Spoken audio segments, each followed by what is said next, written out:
Hello, and welcome to another episode of the Measured Golf Podcast, where you, the listener, join Chuck and I as we discuss all things golf. And we are getting into golf season. It's actually warm here in Michigan, at least warm enough to go outside without freezing to death.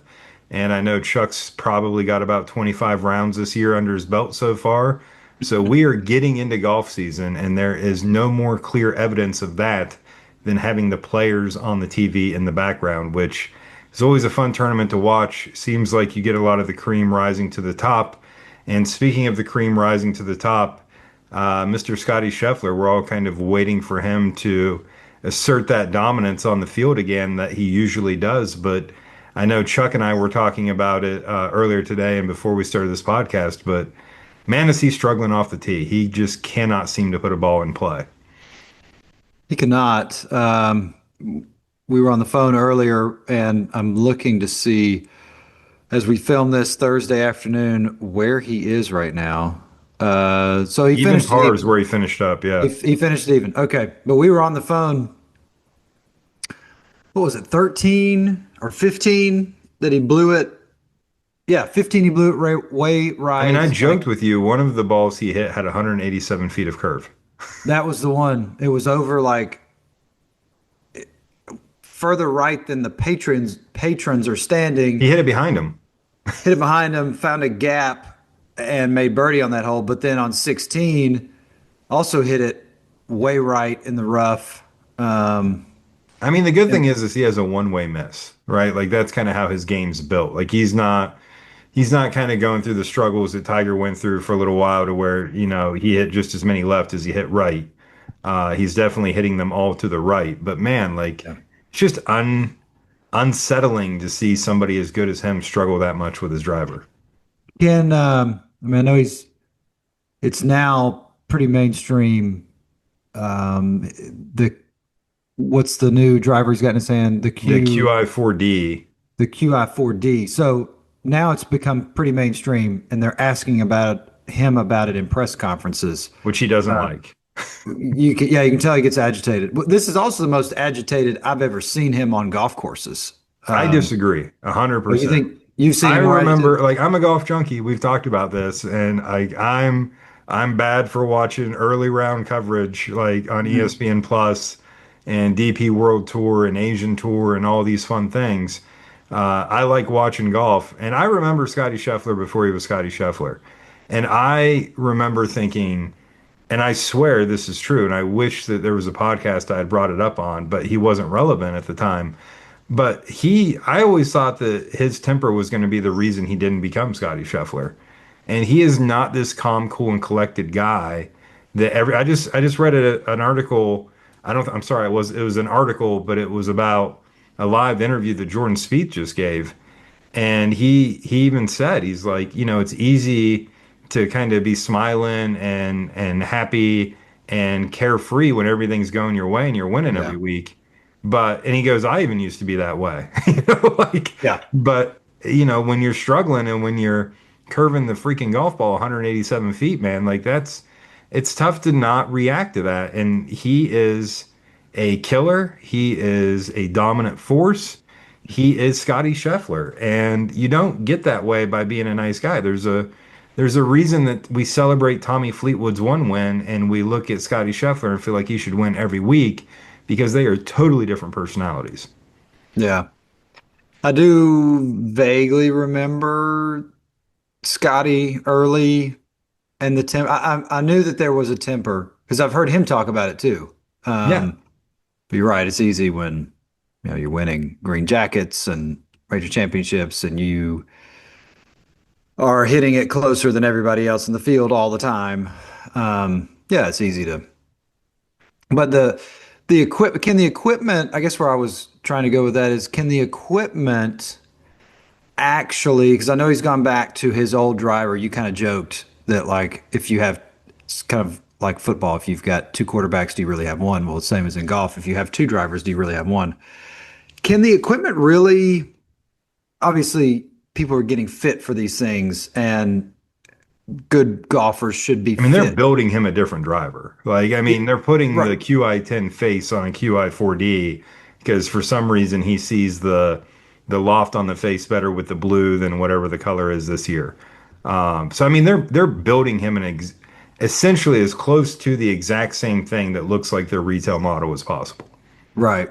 But and can the equipment actually affect them as much as they think it does?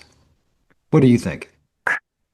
It's a tough question. I mean, don't get me wrong. I think, I've been down this road. One of the players I've worked with in the past is notorious for being a driver tinkerer. And I mean, I literally was working with him one week, and in 4 rounds of golf, he played three different drivers. Um, I, Hmm.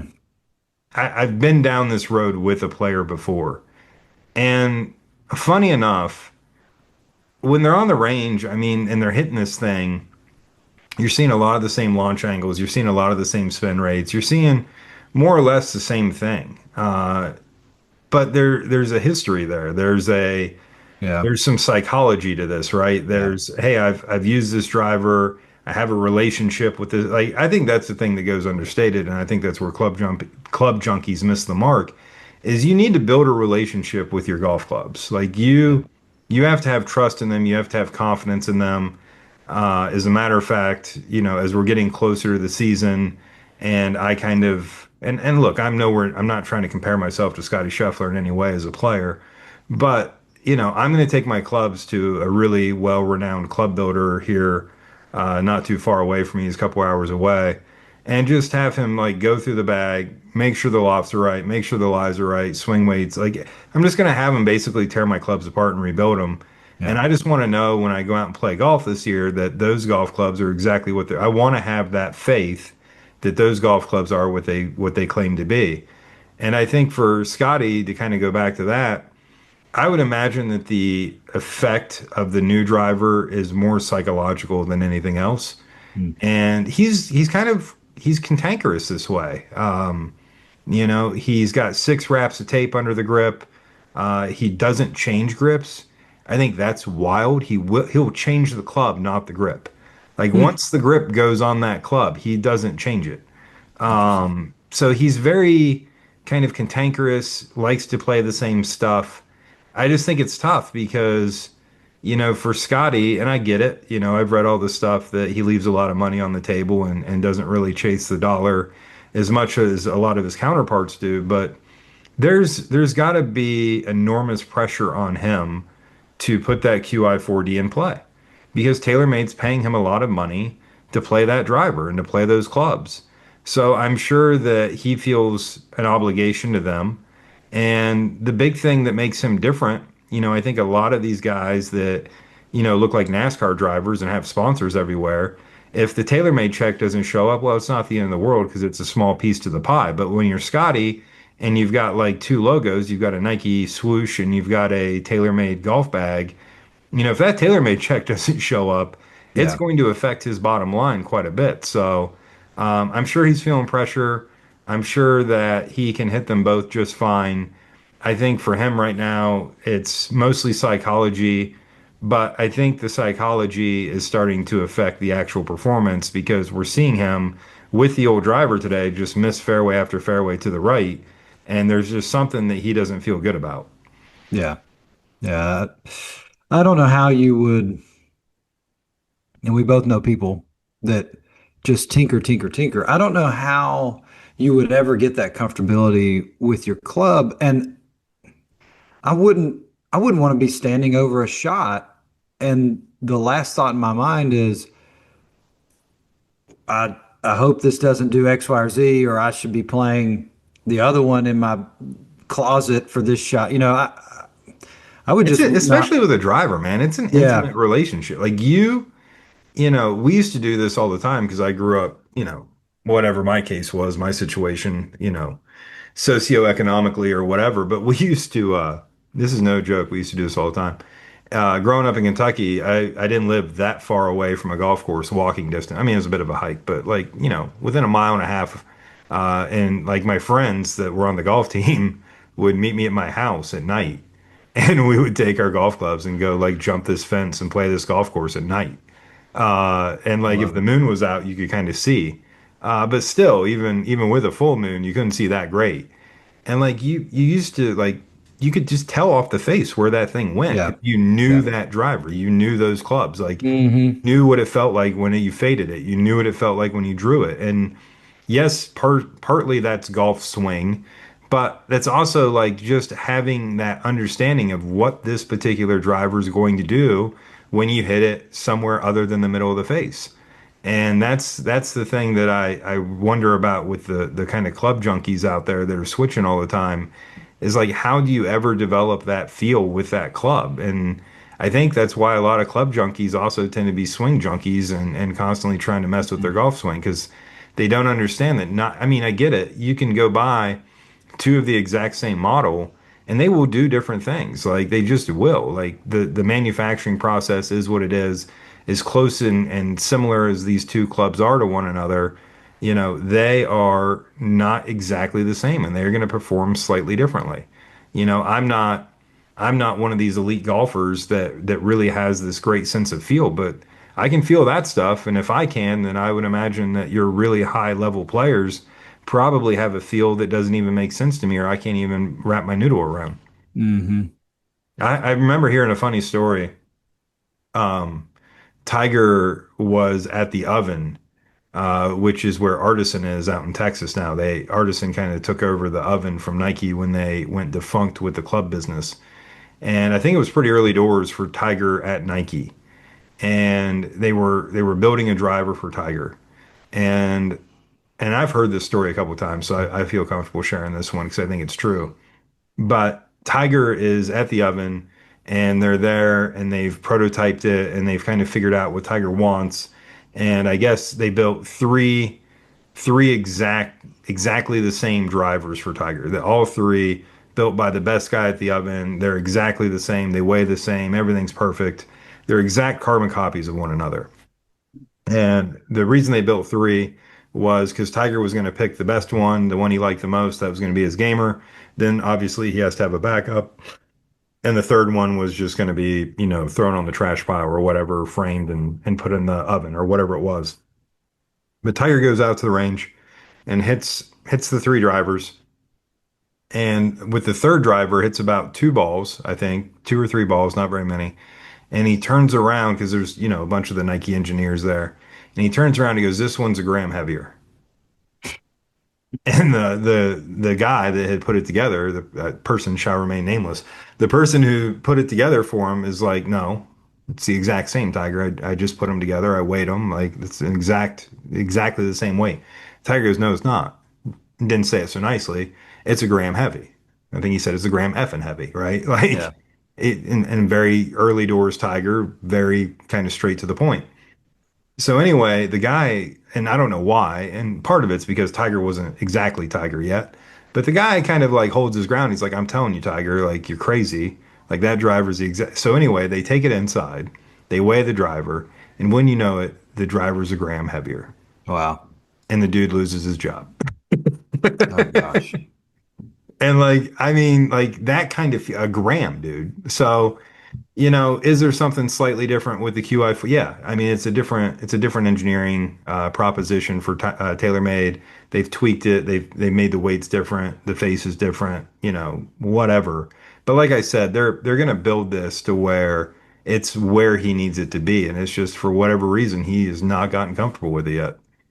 I'm I'm sure the TaylorMade folks, they want it just as badly to be fixed as he does. It's not like it's going to be flying off the shelves if, I if mean, the we've heard best. this story before. Bryson with Cobra, you know, and like just hate it, like couldn't.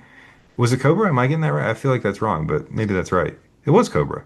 Yeah, it was covered because he's Yeah. now with Crank. Yeah. Crank and LA Golf and Avoda. Mhm. But yeah, like when Tiger was with Cobra, you know, like there was that big dust up in the media because Bryson got all kind of cranky and was like, yeah, they can't make a club that I like or what. Like these club companies want to get these players exactly what they want. That's Yeah. why they have the tour van. That's why they build them special clubs, and they do. And they all say they don't, but they do. They want to get this right because they want that club and play. And when that player, Yeah. like, you know, it's worth a lot of money to TaylorMade when Rory hits that 7 iron at Augusta on 15. like to be holding a TaylorMade club when he has that seminal moment. I mean, Yep. that's going to go down in history. And every picture with Rory twirling that club, it's a TaylorMade he's twirling. So I mean, it's big money. I know that the marketing has changed a lot in the past, basically since COVID. Influencers are getting a lot more of the marketing dollars now than the tour players are, but they're trying to make this work. So it's just I'm kind of amiss with it, and I'm curious to see, where Scotty goes from here because like I said, I think it's more of a swing thing with the driver than it is a driver thing on its own per se. So I'm kind of curious to see what kind of tweaks they make, what kind of path he takes forward from this. But if I know anything, I think Scotty will be back before long. And we're not the major season yet, and he's already got a win, couple Yeah. top 15s. Like Scotty's going to be fine. I just think that he's getting a little bit of the Tiger effect right now to where back in Tiger's heyday, I remember, fondly. But if Tiger wasn't winning every 2 or 3 weeks, what's wrong with Tiger? And I just feel like Scotty's kind of falling victim to the 24-hour news cycle these days. Yeah.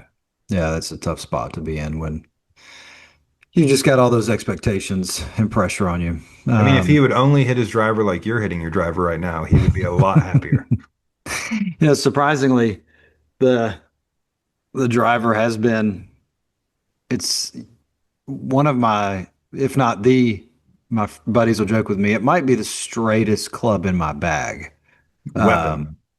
yeah, it really has been. Like to the point that I don't even um if there's a hole that you need to lay up on or not lay up, but you got to keep it, can't hit it too far, or it requires a cut or something.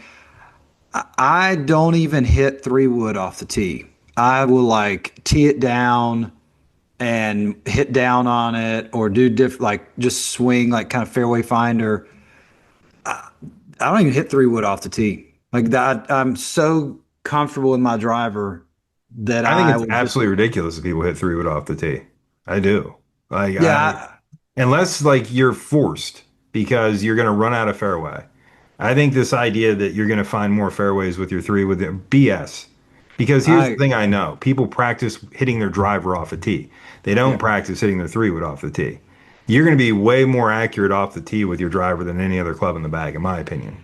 Now, don't get me wrong. Like you could tee up your 7 iron and hit that and probably find more fairways. Like I know somebody's going to say that in the comments, but like this idea that you are more accurate automatically with a 3 wood than a drive, I just don't buy it, man. I think the 3 wood, especially the current way, and I'm not trying to make this an equipment issue, but especially with the way the modern 3 woods are designed and set up, they're people aren't going to be more accurate with that thing off the tee. I just don't buy that. I don't think that's an automatic fairway hit because you gear down. yeah. And then you just feel worse when you do miss it. That like, oh, well, I should just hit driver. So I just started teeing stuff down. Like if there was, okay, I'm going to run through the fairway, I just started teeing stuff down Yeah. and with my driver and just putting a, 3/4-ish swing on it. Well, you're also swinging it faster now, which is fun too. So now you probably Yeah. do have to three-quarter it a little bit. Yeah. I mean, it is nice that you and I have been able to kind of crack into this speed code of mine a little bit. I mean, I don't know how deep you want me to get with this, but um, yeah, it was typically wasn't a fast player, but I picked up golf later in life, like in college, and didn't grow up with or didn't get into the game with that whole like, hey, hit it as hard as you can, and we'll find it later. It was like, oh well, you can't play good golf spraying it everywhere. Like, don't hit it hard. Just get it in play. So it wasn't one that had a bunch of natural club head speed and with some of the Which is limitations of weird because you're naturally athletic. Like you played quarterback, like you're a very athletic guy, you're in shape, work out a lot. And like yeah. that was always when we first start working, and we've mentioned it before, you've got some issues with your right leg, but I mean, even with that, like once we figured out that you could load into that thing and use it, I was like, why doesn't he make more speed? So it's And been kind of fun. Yeah. And I think that was one thing that drew me to you was that you had this expertise of force plates. And in my journey of wanting to continue to learn and just devour information, I just knew that there had to be something like for the things that I can do physically, where am I, lack of a better term, like leaking power? Like what am I not understanding? What am I doing that, And before we get filled up with comments on this, it's literally you just didn't use your left leg. I mean, actually, you kind of yeah, overused your left leg, but not in a very efficient way. yeah, I think it's going to be, you'll be able to speak more to the technical part of it. But yeah, like I would get on the plates and see, and kind of before I knew a little bit about force plates before you, but you've been great about helping kind of dive in and understanding, and that there's the three different forces with vertical, the lateral torque, and the AP forces, right? Those are the three. And you can keep it simple and just say you got lateral force, you got vertical torque, and you've got vertical force. Yeah. So my AP creates the vertical torque, though. You're not wrong, which is normally eh, how we talk about it. yeah.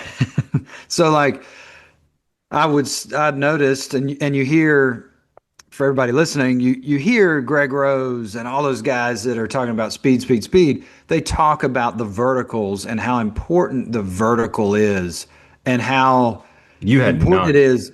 Huh? You had none, by the way. None. Like it was shockingly I none. want to say, And I think if, and I mean, I could look it up real quick, but like, I think originally with you, you were like a 125 to like 145% of body weight and vertical force, I something think it was crazy low less. like that. I think it was like 120.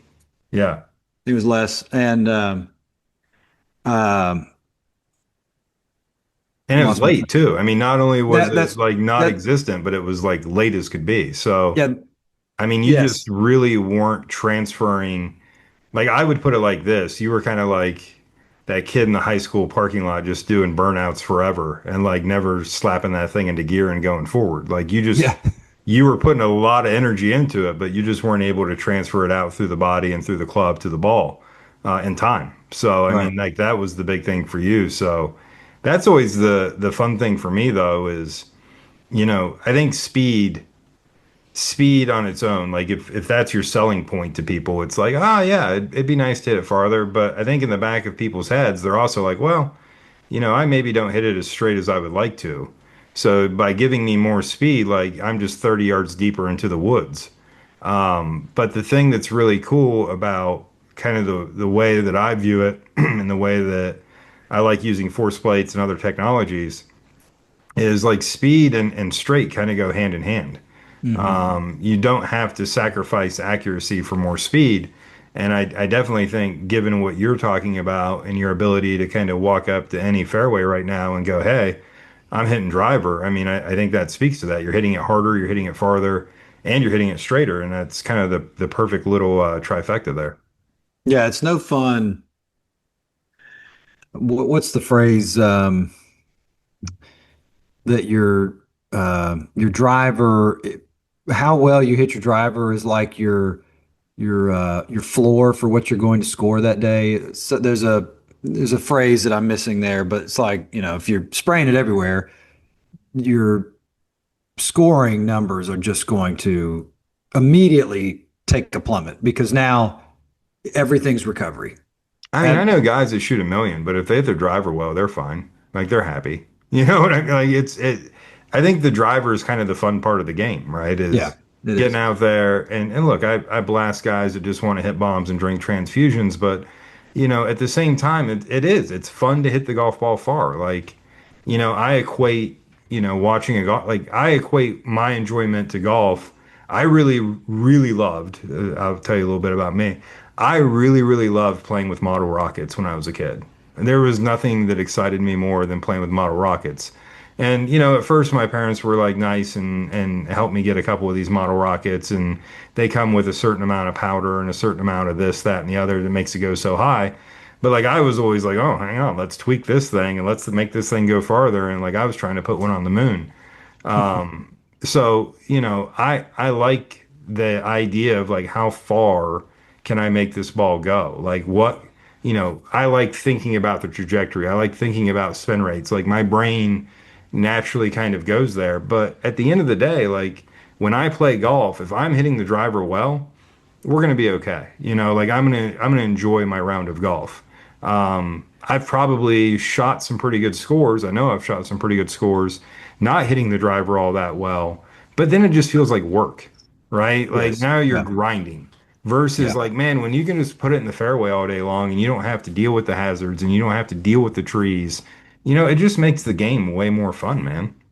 Yeah. People you're playing with or people watching would say, "Oh man, like if you're finding a bunch of fairways, everybody's going to say, "Oh, you're hitting it great today," or Yeah, like it because it does make it a lot easier. You're literally giving yourself a chance on 14 of the holes yeah, to attempt to score. yeah. Uh, It's kind of like, if you hit your driver well, it's like shooting a three, which, isn't the easiest of things in the world, but it's doable versus like heaving it up from half court. I mean, I'm not saying you can't make one from half court, man, but it's a whole heck of a lot harder than getting to the arc.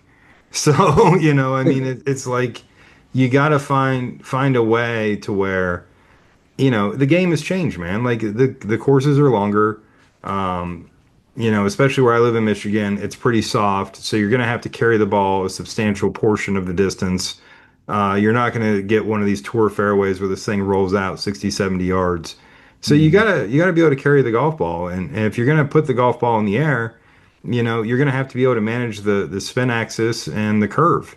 And if you can put those things together, man, it's just way more fun. And hopefully, if you're bombing it like you are right now, instead of being at the 3 point line, you're at the free throw line, and now you got a real good opportunity to score, Yeah, which you're doing as well, which is cool.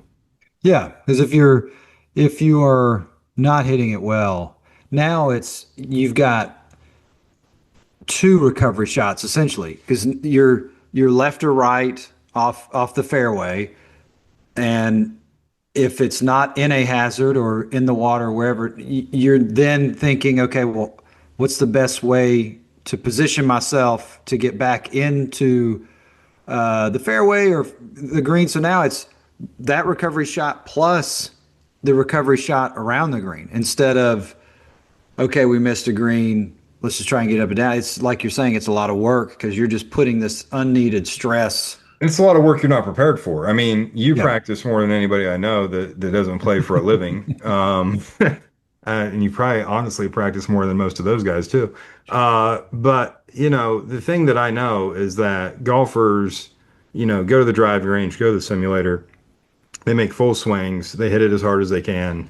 But they're practicing pretty much a straightforward golf shot. Hmm. Are they practicing, hey, I got to keep this one under the trees and hook it left?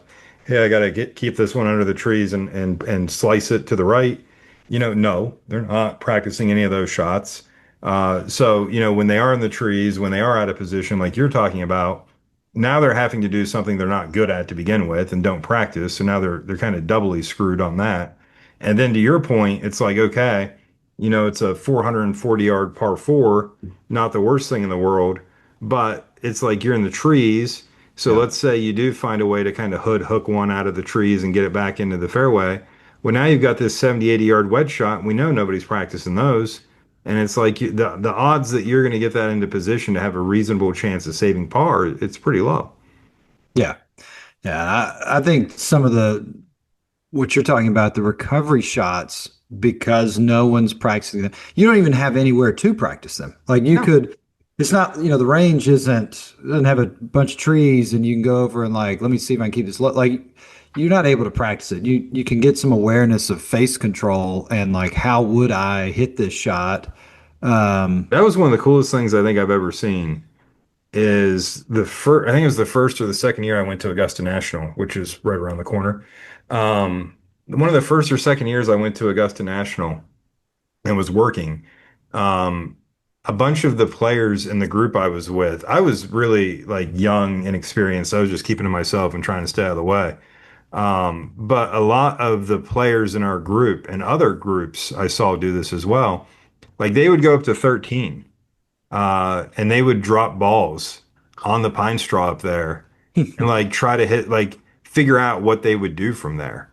And I just thought that that was the craziest thing ever. Because to your point, it's one thing to simulate that on a driving range. It's one thing to maybe, simulate that in a practice. But until like you've been there and tried it and seen how it kind of plays out, you really don't know. So I think you're spot on with that. There's not a lot of places to even practice this, let alone simulate this. So I thought that was one of the coolest things I've ever seen is guys going up there and dropping balls and kind of the woods there on 13, which really isn't the woods. It's just, between two holes. But yeah, that was Yeah. really I cool. mean, it's smart though, because if you haven't, if you're listening to this and you have not hit off of pine straw, it is difficult because you're like it's not quite ice, but you've got this Slippery. layer, huh? It's slippery. It is. It's this layer above the ground, and when you go to interact with it, it gives. And the It ball is hard. launches high, and if you don't freaking get low point in front of it, it just jumps straight up in the air. Like, yeah, you're not. Yeah, It's true. It is difficult to do. it's a hard shot. But It's not so hard at the Augusta because it's perfect like everything else. But it's hard at your local muni when you get on the pine straw. it it is funny watching. It is so perfectly laid, and when those guys get in there on 13 and they just really dig their feet in, is somebody coming out from behind the trees with his pine straw There's a sweeper. pine straw Yeah, director at Augusta yeah. National for sure. Somebody's That's coming the back. craziest thing, man, is I will never forget. I think it was 2019, the year Tiger won. And I could be mistaken on the year, and I apologize if I am, but I think it was 2019. It was like Tuesday, the practice round. Dude, it poured. And it like poured. Like, and you know how the weather is down there that time of year. Like those storms Mm. roll through there and it can get pretty nasty. This is 2019. I was Okay. there Yeah. for Okay. this exact And storm. yep, it poured, and Yep. it poured so much, and the weather got so bad that they just booted everybody out, which they Yep. they do in practice rounds. And I remember like walking out of Augusta National, like I was on my way to the parking lot, right? And it's muddy, and it's all torn up, and I'm like, man. I don't remember ever seeing Augusta National like this. Like this is going to be awful the rest of the week. And like I even like the next morning like put on like I had an old pair of shoes that I had with me. I was like I'm wearing my old shoes. Like this is going to be terrible today. Dude, we get out there Wednesday morning. Like and I'm there early. I'm there at like 6 a.m. We get out there Wednesday, spotless, perfect. Like you would have never known that any of that had happened. Like it is amazing at how not only do they have the presentation of that place perfect at the start of the week, but how perfect they keep it throughout the Keep week. it. Yeah. It's unreal. It's amazing what zero budget does for you. The amount of people you can throw on something.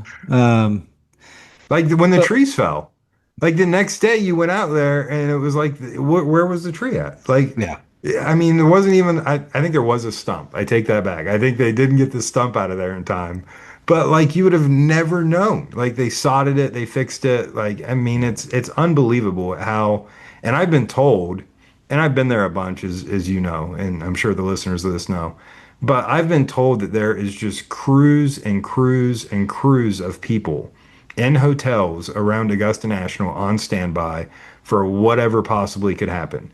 And most of these crews never see any action, but it's just like they're prepared. Like Yeah. whatever happens, whatever gets thrown our way, it is not going to rain on the parade that is Augusta National. No. Zero budget. Like Makes I'm things a lot surprised they easier. didn't have a sniper waiting for Tom Segura when he made his like Augusta jokes. Like just take him out right then and there. Like I'm shocked that that saw the light of the day. Yeah. I'm sure they're up there. I'm sure they're hiding. Oh yeah. Uh, Probably well, the take craziest thing I've ever seen at Augusta. People like this. This will do well on the podcast. Hopefully we can make this a clip. But I will never forget.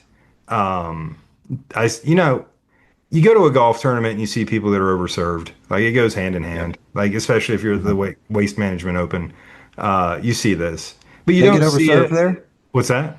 They get overserved there at the waste I management. guess apparently they ride every now and then and take over the place, but you don't really see that at Augusta National for obvious reasons. Like it's you kind of feel this code of ethics like bestowed upon you when you walk through the gate, and you very quickly realize it's not a place you mess around. But you generally don't see people wandering around with the cups all stacked up and belligerent. Mhm. But this one, I think it was like 2 years ago. I'm walking. I can't remember where I'm at on the golf course, but I see a gentleman sitting on the ground, right? And you can sit on the ground at Augusta National, but you cannot lay on the ground at Augusta National. Hmm. Okay. I found out that's a hard rule for them. Okay. So he is sitting and I can kind of see his head kind of doing the wobble. And I'm like, Mm. ooh, that guy's in trouble. Well, about the time I figured out he's in trouble, he just hits his back on the ground and he's out, right? Or seems to be out. And as soon as he laid down, like there were eyes on him. As soon as he laid down, one of the people volunteering at Augusta walked up to him, and they're like, "Sir, you can't lay down on the ground here. We got to get you up. You got to get moving, but you can't lay on the ground." And the guy on the ground is like, "F you, dude." Like, belligerent, had That too was a many to choice. drink, Yeah. decides he's going to take a nap there. The gentleman that told him he couldn't lay there just turns around and just starts walking off. And I don't know where they came from, Chuck. I swear to you, I didn't see them coming. But basically, I would assume they were like Secret Service slash special military operators. All of a sudden, he is surrounded by 5 or 6 of the largest human beings I have ever seen in my life. They throw what looks like a tarp over him, zip tie it, and throw it over 2 of their backs and carry this guy out. And he just disappeared. Oh my gosh. Like So black bag this guy, you're out of here. sounds like something you'd see south of the border from the cartel or Oh something. my God, dude, it was the craziest thing I've ever seen. But that is the Augusta difference right there. And Yeah. it is not a place to try to bend and or break the rules. No, no, not there. Not Um, there. so as a um, coach that deals in the force plate world, if someone,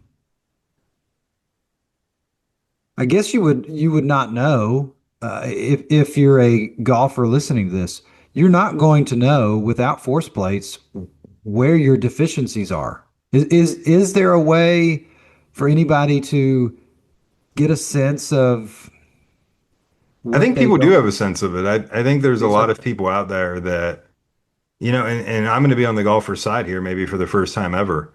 There's a lot of golfers here, man, listening and playing golf out there in the golf world. But there's a lot of people, man, that kind of have a pretty innate sense that like the ball's not going as far as it should. Hmm.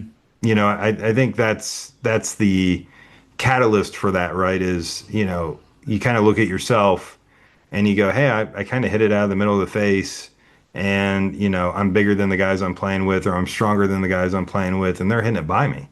Yeah. And I think I think it's true. I think for most people, I think I've, and I mean this, I have honestly not found a golfer that I couldn't help hit the golf ball farther.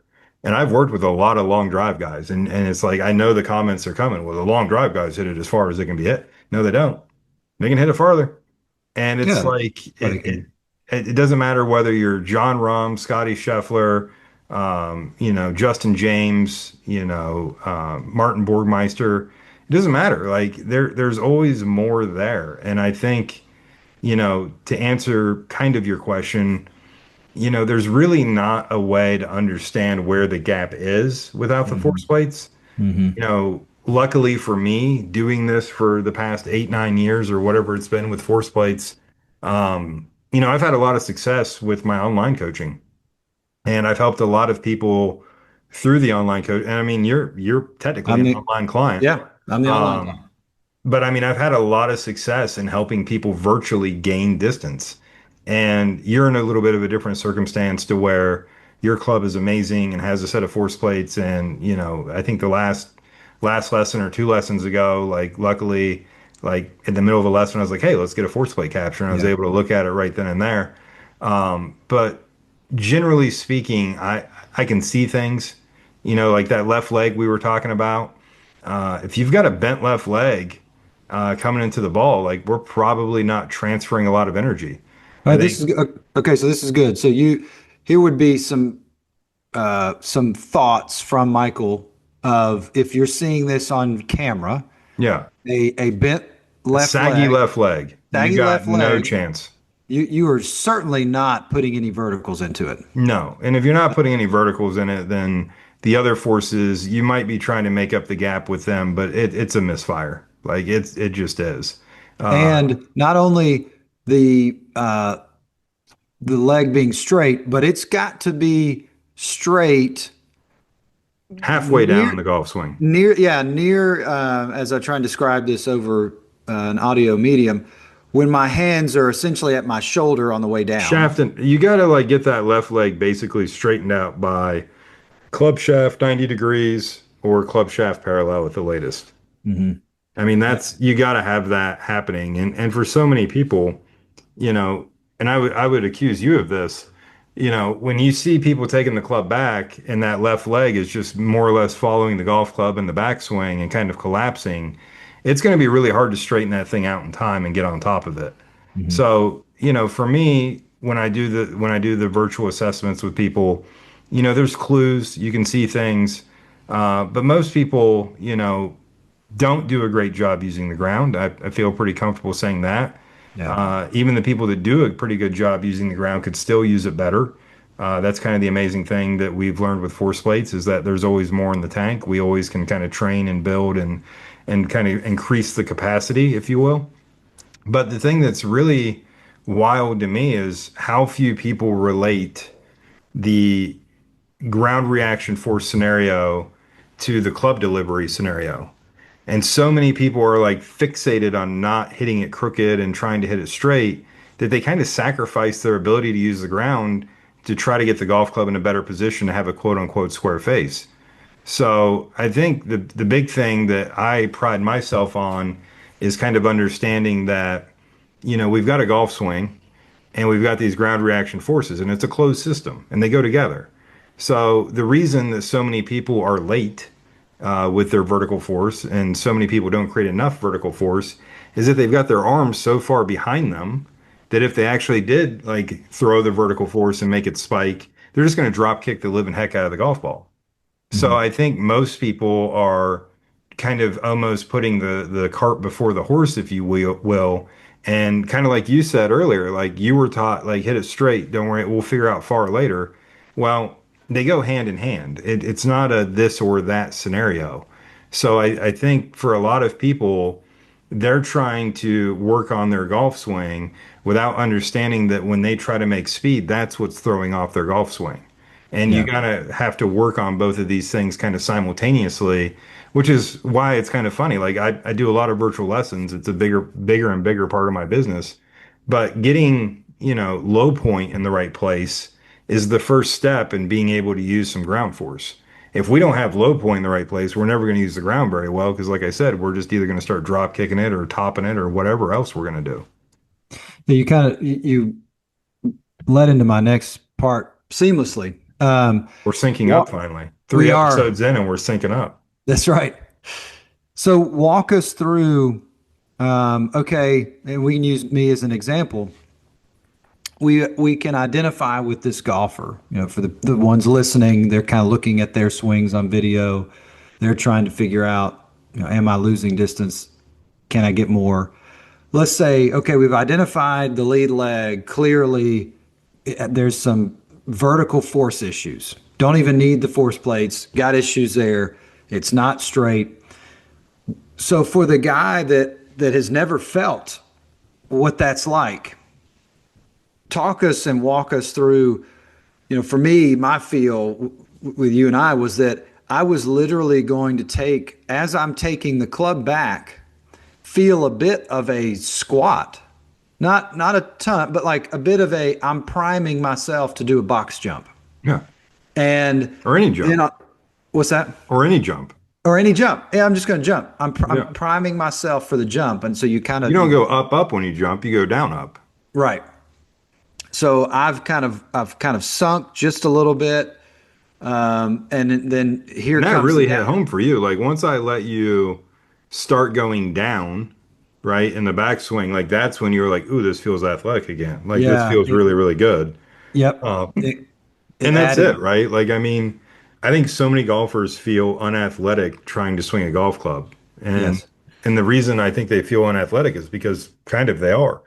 And like I said, there's this hyperfixation on where the golf club is in time and space, and golf has very much been taught from a positional standpoint for so many years.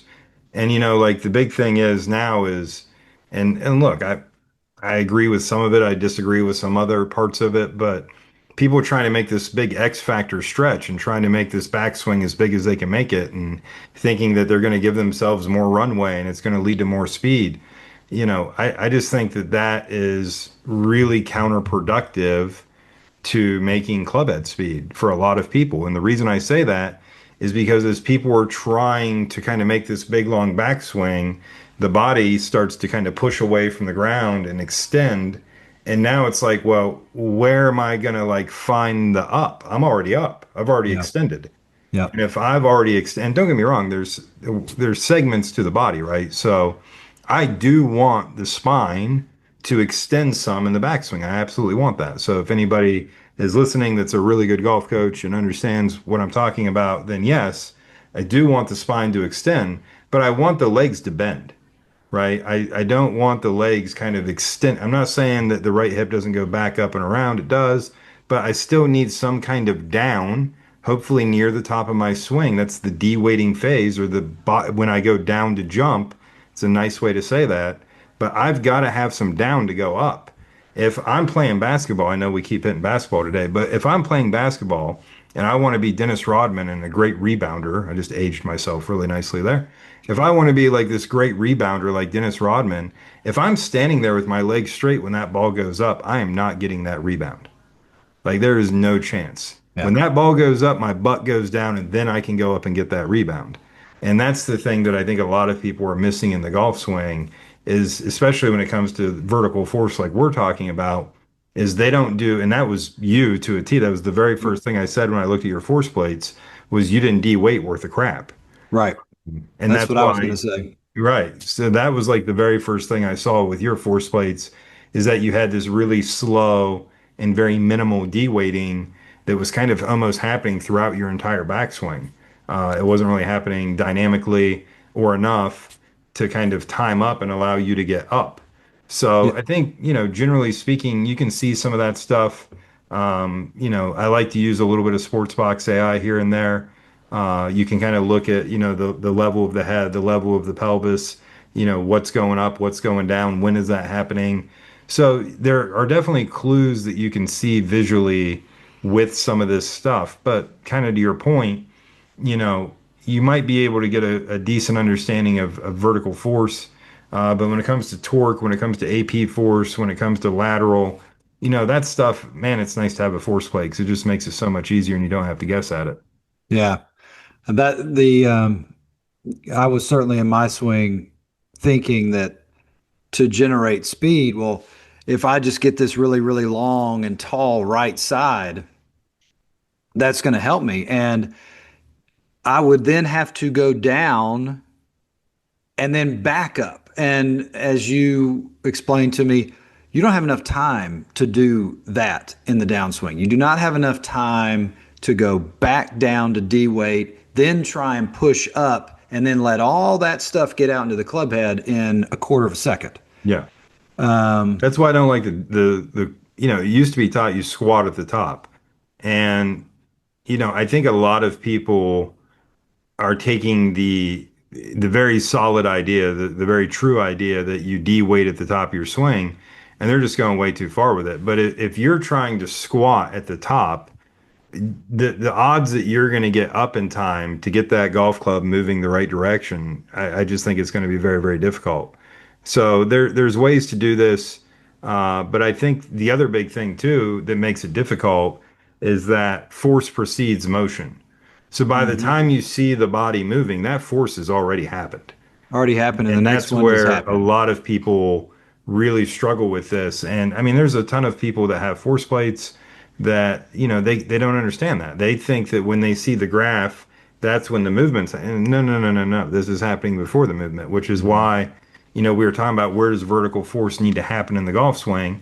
I said it has to happen between the club shaft being vertical and parallel in the downswing, or perpendicular to the ground and parallel in the downswing. Like that's obviously well before the ball. Well, the reason that has to happen before the ball is I then have to transfer that energy that I created from the ground through the body, through the arms, and out through the club. And it takes time, right? It's not instantaneous. This isn't an electric motor. So that takes time to transfer out. So these things have to happen a lot earlier than most people expect or would ever kind of get to on their own, I feel like. And I'm the king of uncomfortability. And like that that's the thing, right? Is like that my job as a coach, and I told you this, my job as your coach is to make you uncomfortable yeah. because the odds that you have done this before correctly are pretty slim to none, or you would still be doing it, or you would like kind of be messing around with that. So the idea that a golfer is going to go out and make a substantial change to their golf swing without any objective data, I don't buy because we're going to do what we know how to do. We're going to do what feels comfortable to us, especially if we're out at the driving range and there's a bunch of people there. You don't want to Mhm. look like a buffoon in front of people. So Yeah. you're going to do kind of what you know how to do. And generally, people don't understand that to change the motor pattern, to change what you're doing from a ground reaction force perspective, it's going to be rather uncomfortable in the beginning. But that's where you have to be somewhat talented in a way to A, have the bedside manner to kind of ease that uncomfortability, and B, you better be telling them the right thing pretty quickly because they're only going to give you so many uncomfortable swings. And if they don't see that ball flight start doing something different, they're going to bail on that pretty quick. Yeah, you certainly anything speed related, you've got to throw comfortability out the window, and Yeah. you've got to live in that world of uncomfortable. Yeah. Um, so for the guy or gal that listening and goes out this weekend, and they're like, okay, yeah, I can see that my left leg's not straight. I'm gonna try this. All right, so let's say they start hitting a few balls. They're like, oh, this is uncomfortable, and they're seeing. Then they kind of get the hang of it, but they're seeing a golf ball. Give us kind of the quick version of if a ball goes right and a ball goes left. I would make it more contact based, honestly. So what I would say is like if you're out there and you're filming yourself, by the way, film yourself from face on, you learn a lot more. Mhm. But if you're out there filming yourself at the driving range and you see that you got a pretty saggy left leg coming into the ball, you know, the first thing I would say is work on that. And the easiest way to work on that is just put your hands over your head. If you're watching on YouTube, you can see me do this. But literally get your hands extended over your head and go down into a jump and then jump. And as you're jumping, force your arms down. Okay, so that's very weird. We don't do that a whole lot as human beings. I was having a conversation with a really famous golf coach not that long ago, and we were talking about how the only two times that in sports that we have our rib cage going up and our arms aren't going up is in golf and ski jump. Okay, so that's really interesting for people that haven't played a lot of golf or are inexperienced in golf or have just never really worked through the motion of what it takes to make a solid golf swing in motion. So just go to the driving range and kind of put your arms over your head, go down like you're getting ready to jump, go ahead and jump completely off the ground and force your arms down as hard as you can. That's going to start giving you the clues from a neurological perspective into what we want to happen from the top of that swing down is we want to feel a lot of up with the body and we want to feel a lot of extension and down with the arms. Now, keep in mind that the arms are not going down behind the ball, rather are going to low point in front of the ball. That's key. We can't just pull the arms down behind us really hard because that's not going to help us. And if you're out there and you're trying this and you're hitting a lot of shots fat and or you're hitting a lot of shots where the face control is really, really bad and you're hitting it fat, typically it's because we're not getting the club to low point. We got to get the arms working more across the body to low point versus down and behind where the ball would be. So I think for a lot of people that see that, that is kind of, the genesis of, hey, I want to get my left leg straighter. I got to get that to happen sooner, but I'm hitting it really fat when I try this. That tends to be a low point issue, and we got to work on getting the hands more out in front of the golf ball. If you have people that are kind of trying to do this jump move and trying to straighten that left leg and they start hitting it thin, wonderful. Keep doing that because you're on the right pathway. The trick to solving the thin shot is we've got to let the chest go up. We got to get out of posture. We got to feel like we're standing up with the entire body, not just jumping with the legs, but we got to get the body to feel like it's standing up more. And or we've got to start letting those wrist angles dissipate and release. And that's really, really big because so many golfers that have low point issues think that wrist angles are what save them, but the wrist angles just keep you from releasing the golf club too early and drop kicking this golf ball and hitting it fat. So we want to make sure that we're getting those wrist angles dumped out, low point to forward, and the body extending and going up. That's the key to really being able to take advantage of some of this vertical force. And not thinking that because you're getting vertical with the lower body and the upper body, that's not a early extension move. Um, Early extension is the legs, and how the legs fire. And, it's getting beat to death. It's early extension is like kind of one of these like Bermuda triangles in the golf community. It's like keep your head down, stupid. yeah. It's like, should have whatever. People say crazy things that they don't understand. But, early extension is essentially when I get to the top of my swing, right? And we've seen the golfer on ice and his feet slide forward and back. We've all seen that, hopefully. And if you haven't, you can Google golfer on ice and you'll find the video. But his right foot goes backward, his left foot goes forward. Well, in a perfect scenario, and not everybody's perfect, and not everybody does this exactly the same, but in a perfect scenario, your right foot goes back and your left foot goes forward simultaneously. And when I create that shearing effect, is what that's called, when I create this shearing effect, that creates torque, vertical torque up through the chain. That's how we actually create that in the golf swing. Now, there are people that early extend for sure, 100%. I've seen a bunch of them. I'm kind of guilty of that myself from time to time. But when I early extend, what that's saying is that instead of those forces kind of happening opposing to one another at the same time, what actually tends to happen is one of two things. One, the right leg kicks second after the lead leg kicks. So we don't want the trail leg kicking after the lead leg is kicked. And if you think about that, if you push back with your left leg first or lead leg first, and then push forward with your right leg second or trail leg second, now all of a sudden your body is kind of in the way of where you're trying to go with that golf club. That is early extension. The other way that early extension can happen is the first way, just to make sure I said that correctly. The first way is that the right leg kicks second versus the lead leg, or the trail leg kicks second versus the lead leg, or you don't have enough positive towards the ball, AP coming out of the lead foot, which is most people actually.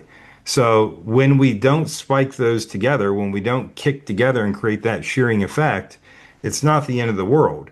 But we need the trail leg to happen first, the lead leg to happen second. And if we do have it separated and we have it in that order, that lead leg better be about 3 times the amount of the trail leg.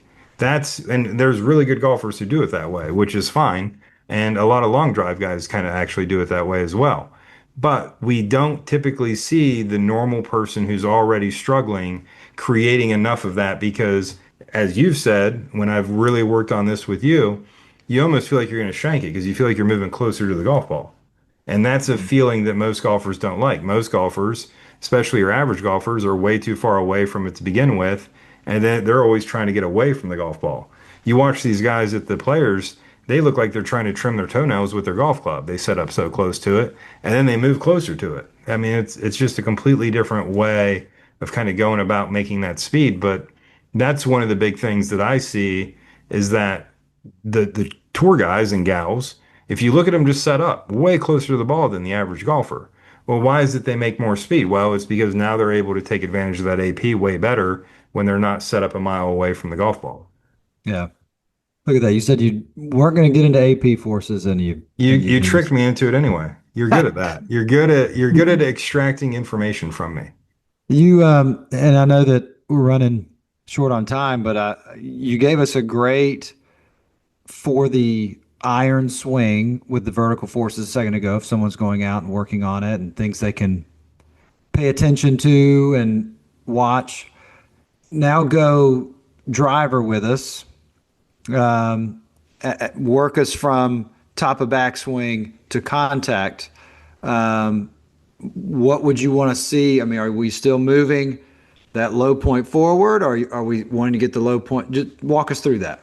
We're still moving low point forward. Um, you know, if you look at TrackMan data, they provide averages every so often. They just put out a new one, I believe the middle of last year, and like the average PGA Tour player is still 1.7 degrees down. It's just a fact. Like the idea that, being at zero or even a couple of degrees negative with your attack angle with your driver, people hate that. But in reality, like that's going to give you a pretty stable ball flight. So what I tend to see with a lot of golfers is that, with when it comes to the driver, especially, they tend to almost, I wouldn't say that they tend to spike the vertical force earlier than they do with an iron. I would say that. I feel pretty comfortable saying that.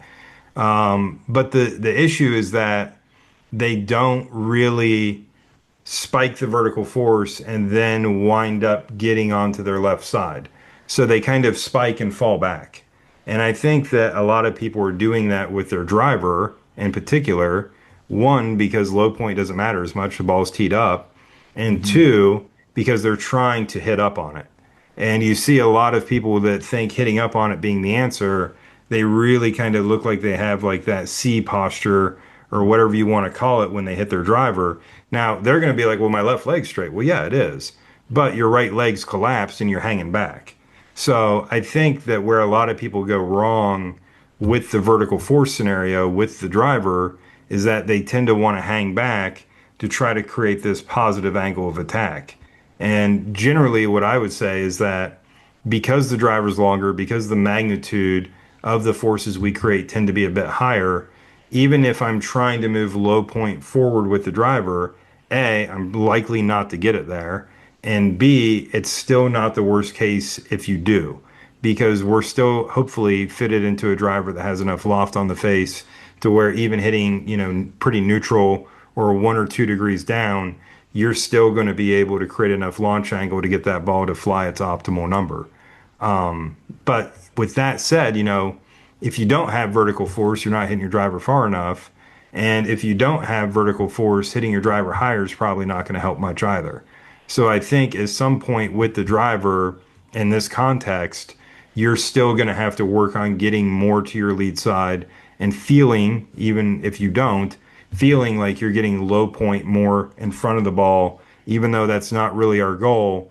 That's going to still allow us to get the arms extended a little bit more on the lead side of the body and allow us to transfer that energy through the system. For the guy that's filming his swing from face on and sees that, okay, I got my left leg straight, but that right leg is kind of collapsed. It's almost at an angle, right? Pushing, Yeah. kind of looks like it's pushing you Leaning forward. Tower of Pisa. Yeah, yeah. And Your generally leg that is, guy's biggest problem or gal's biggest problem is typically kind of going back to what we talked about earlier, is they're not getting their chest open enough. yeah. So Right. that's right. So, yeah. So typically they're just kind of stuck with a square chest. And we got to get that chest opening. And that's the going back to the conversation about AP force that you got me into. When we talk about AP, that AP transfers via torque through the system. And that's what allows us to kind of get that chest opening, which is what allows us to get our arms in front of us without making our path crazy right. Yeah. I guess that's where I was going with that is that guy looking at his video, he sees that kind of reverse C and he sees his leg collapsing and he's kind of in this leaning motion.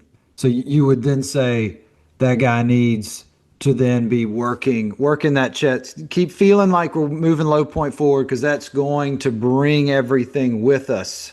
Yeah, I'm going to put that guy on the smallest tee I can get, or if we're outside, I'm going to tee him down like super low, like you would tee a Mhm. fairway would, and then I'm going to work on that.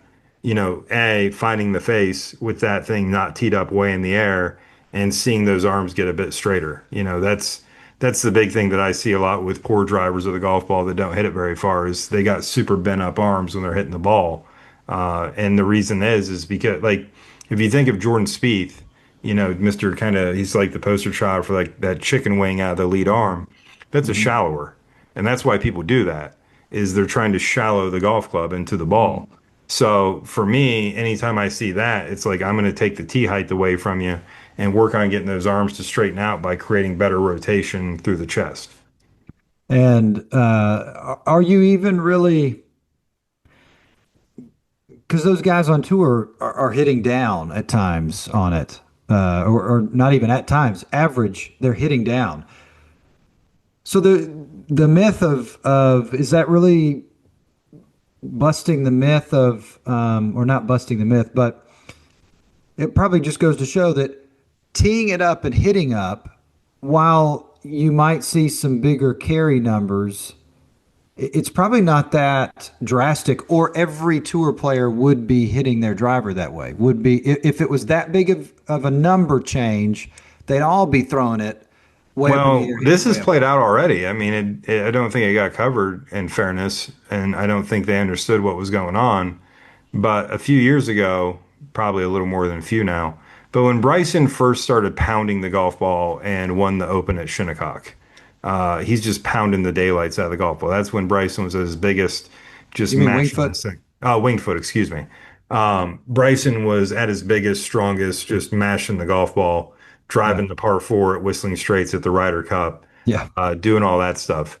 There was this big push by a lot of your top players to go hit it farther. Hmm. And Rory's talked about it. He went Hmm. chasing speed. Jordan Spieth talked about it. He went chasing speed. Ricky Fowler talked about it. He went chasing speed. And the funny thing is that I don't know. I wasn't in any of those camps at the time. I don't know exactly what happened, but I know some of the details. And I know that those guys, or I think those guys, really didn't try to bulk up like Bryson did. Yeah. They tried to do it through golf ways, which is, well, how would I hit this golf ball farther, Mr. TrackMan? And Mr. TrackMan's like, oh, well, just hit up on it more, right? And like you'll hit the ball farther. And yes, if you can control all the variables like club path and face to path and dynamic line, all these things, if you can control those things, then yes, you probably will hit it a little bit farther hitting up on it because theoretically, you're going to be able to launch it higher and spin it less. And we know high launch, low spin is the combination for hitting bombs. Like that's the way we do it. So there is the math works out, right? To where if I hit up on it, it's going to lower the spin rate. I keep my launch the same or increase my launch a little bit, ball goes farther. That math is true. The issue is that controlling those other variables when you go from neutral to three, four, five up gets really, really difficult because you're hitting it at a different point on the arc. So now the face is going to want to be different. The path is going to want to be different. And now you see that a lot of these guys have abandoned that. And Rory's very well documented. I quit. I'm just trying to hit my fade again, right? Like Spieth really hasn't recovered. He's hitting it better now, but there for a while, man, like his misses with the driver were crazy, Yeah. like crazy, crazy. And Ricky, same case, right? Like Ricky really, like of all the swings that didn't need to think swing up on it, Ricky was probably the leading candidate in that group with the way he delivers the club. But generally speaking, I think it's worth experimenting with. But at the same time, you kind of have to figure out like, hey, if I swing up on this and I gain, let's say 10 yards, I think you could gain 10 yards by, swinging up on it a little bit more. Let's say that you're going to gain 10 yards by swinging up on it more. Okay, cool. That sounds great. Okay. Like I think everybody listening to this would sign up for that. But you're going to miss 15 to 20% more fairways. Now, when you miss a fairway, that's not the end of the world, but your miss is probably a little bigger. It's maybe not in the first cut, maybe now it's in the second cut, maybe it's not in the second cut, maybe it's in the trees, maybe it's not in the trees, maybe Yeah. it's in the water. Now we have to start kind of figuring out like, is this an actual gain or is this like kind of wash out or is this kind of a negative? And I think what a lot of the guys that I just alluded to found out was that the dispersion rate wasn't worth the gain because they already hit it far. And I don't think very many golfers are going to gain significant distance just by learning to swing up on it. I think if they learn to swing up on it, a lot of the other characteristics of their swing might get a little better, which might create more distance as well. But just the idea that if I swing up on it, I'm gonna hit it farther, I don't buy that as the cheat code. Yeah, I think that's important. That's a very important point that just because it's up, it's not like it's about to go 40 yards further. No. Now, if you're talking about 40 yards, then yeah, maybe Yeah, we let's have go. a, Let's swing up on maybe, it. yeah, then maybe we do say, okay, yeah, the dispersion is going to be different. But strokes gained would tell you, I mean, 10 yards is not, it's not going to move the needle one way or the other on your strokes gained where you're hitting this golf ball. But if your From what I know and dispersion, from what I've seen, your quote unquote best drivers of the golf ball, the guys that, find where they need to be to attack pins. And I'm not saying that's always from the fairway. If Scott Fawcett's listening, I'm not saying you always got to be in the fairway. But like at the same time, I think your guys who are pretty accurate and safe off the tee, they tend to be pretty neutral delivery guys. I've heard this story. I think it's true. I've heard it a couple of times, and I've heard it from some higher ups.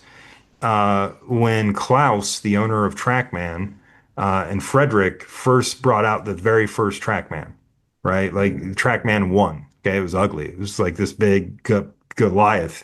When they first brought out TrackMan, they were just trying to like capture swings to see A, if the thing worked, and B, what it told them.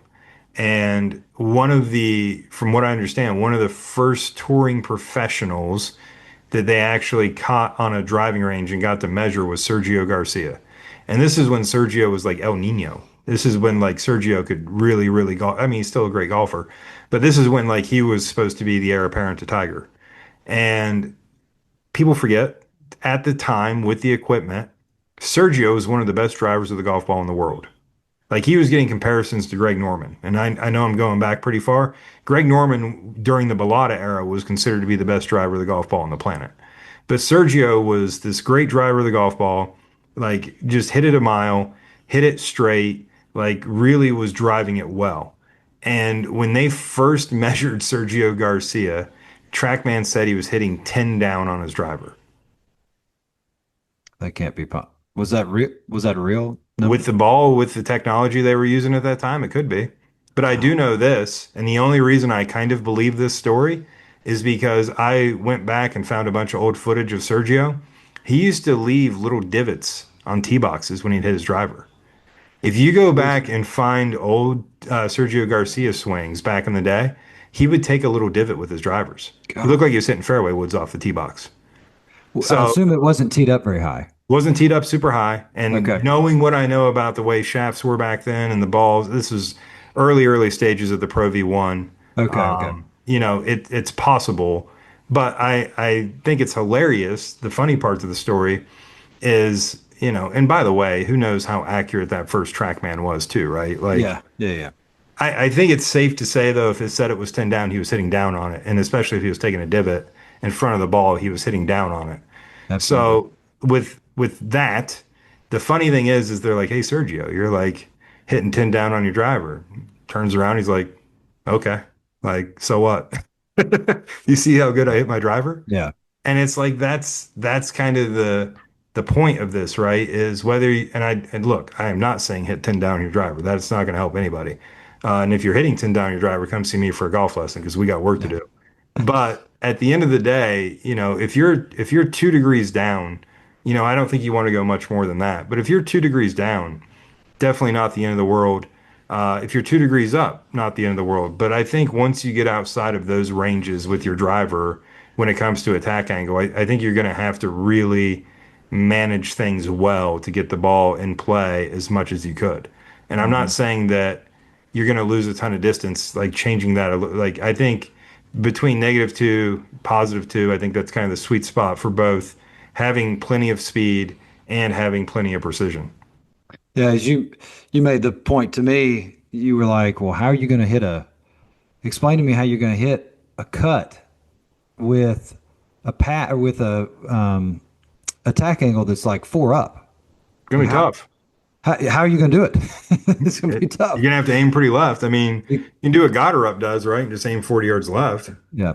But yeah, I mean, I just don't think that's a strategy for everybody. So, man, we got into more than I thought we were going to get into. I logged into this call with Chuck, and I was like, I hope you got something to say because like I don't have a lot, and Chuck has magically pulled it out of me again. So I think I'm going to dedicate this episode to that new hairdo, dude. I think that inspired me. If you haven't watched on YouTube, Chuck has got just the most amazing. And look, I'm bald, so there's definitely some hair envy going on here, but it is an amazing head of hair that you have. I chopped some off this week. It got a lot shorter overnight. That was the first thing you said when I popped up on screen. Yeah, this was a great episode. I think you got into a lot of good stuff. I think, especially with the driver and maybe some myth, not myth, but just debunking a few things that, like, oh, it's going to do immeasurably more for your swing. Well, no, it's not. There's very few absolutes in the golf swing. Yeah, yeah. I just know that it's, I always feel like this time of year, 1st of March, we get the players. To me, that's always like peak beginning of golf. The time changes. We're able to stay out later and grind for so much longer on the chipping and putty greens. It doesn't get dark early. We're getting into the best part of the year, which is spring golf. People are getting excited about being outside. This is a fun time. Yeah, I think so. I mean, it's amazing to me. We've had a couple of days here in Michigan where it's gotten to the 70s in the past week, and the golf courses are just full. I mean, people have cabin fever. They're ready to get out. They want to play golf. And, kind of like we've talked about, we're doing this podcast in earnest to try and help golfers play better golf, and that's why we do this. So hopefully somebody is going to take something away from today's podcast and play a little better golf this season. Absolutely. Awesome. Well, I think that's going to do it for this episode. It has been a blast. Time has flown by. I told Chuck that I wanted this to get more conversational and be more like our phone calls that we make when we're not recording ourselves. And I think we're starting to do that. So I want to thank Chuck once again for being a tremendous co-host and offering his insights into things as well, because he definitely makes this podcast better. So happy to have him. Super happy to see the feedback starting to pick up a little bit. People reaching out with questions, people reaching out with topics. We will get to them. We will cover off as much as we can. Generally speaking, if you have questions, if you have comments, if you have topics, you can reach out to us on Instagram. You can find me at two different places. We have the Measured Golf Instagram account, which you can find just by searching Measured Golf. And then if you're looking for me specifically and my coaching adventures, which will be taking me to New York next week or the week after that, you can find me at the Force Plate Guy. Don't forget the. A lot of people reached out and said they couldn't find it because they were typing in Force Plate Guy, but you got to put the in there because I'm close to Ohio and they love a good down there. So you can find us on Instagram. You can find us on YouTube. Pretty surprised at how many more people are now watching this podcast on YouTube where we put the video up. I am going to give Chuck all the credit with that hairdo. I think that's really pulling in the viewers. Hopefully we get a slightly different demographic these days with a better looking guy on here. But I think that's all good. But you can find us on YouTube by searching Measured Golf. And as always, you can download this podcast anywhere you download your favorite podcast. So if you have questions, if you have comments, if you have concerns, please reach out to us, let us know, and we will do our best to address them on the next episode. But until then, keep grinding.